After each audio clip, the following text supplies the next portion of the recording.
रेगिस्तान की गर्म हवाओं के बीच एक हरे भरे बस्ती थी जिसे मदीन कहा जाता था।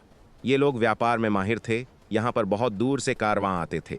बाजार हमेशा आबाद रहते थे। दौलत की भी कोई कमी नहीं थी।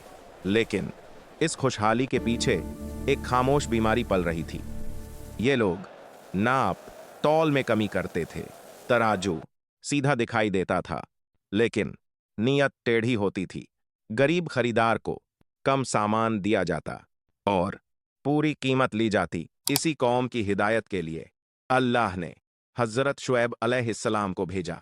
उन्होंने नरमी से कहा, ऐ मेरी कौम, अल्लाह की इबादत करो, उसके सिवा तुम्हारा कोई माबूद नहीं है, और नाप तौल में कमी मत करो।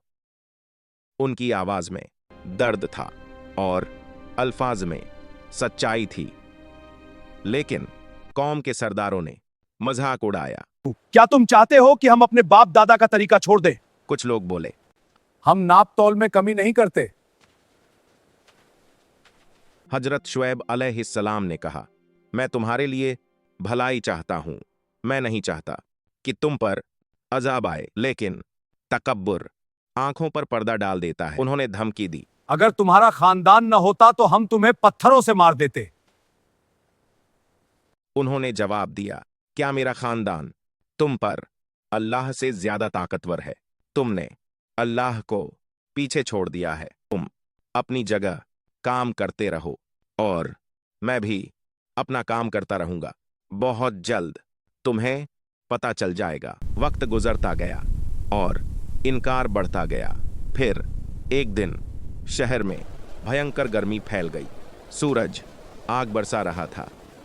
हवा पूरी तरह रुक चुकी थी। लोग घबराने लगे। तभी आसमान पर एक घना बादल दिखाई दिया। लोग खुश हो गए। उन्होंने कहा, ये बादल हमें छाया देगा। सब लोग उस बादल के नीचे इकट्ठा हो गए। लेकिन वो बादल रहमत नहीं था। अचानक बिजली कड़की। जमीन जोर से हिल उठी। मकान जोर से कांपने लगे। एक खौफनाक चीख सुनाई दी।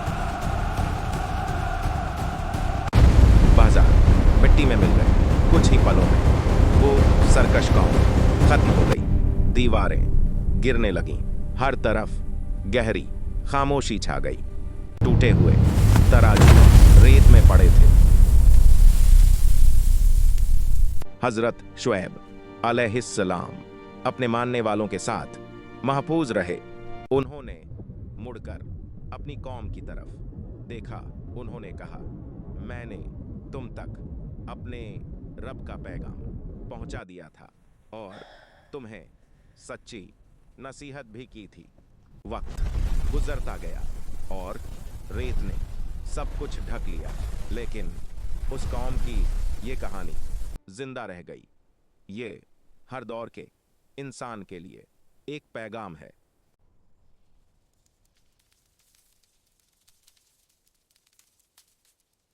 जब जुल्म आदत बन जाता है तो कौमें हिल जाती हैं। सच्चाई में बरकत होती है और इंसाफ में ही नजात है। जो कौम इंसाफ को छोड़ देती है, उसकी बुनियाद खुद ब खुद गिरने लगती है। रेगिस्तान की हवा पुराने खंडहरों पर चल रही है। टूटे हुए घर रेत में दबे पड़े हैं। खाली बाजार सन्नाटे में डूबे हैं। जहां कभी भीड़ थी, वहां अब खामोशी है। रेत धीरे धीरे हर निशान मिटा रही है, लेकिन सबक आज भी जिंदा है। अल्लाह का इंसाफ हमेशा सच्चा होता है और झूठ कभी हमेशा नहीं टिकता। सोचो, अगर हम उस कौम की जगह होते तो क्या करते?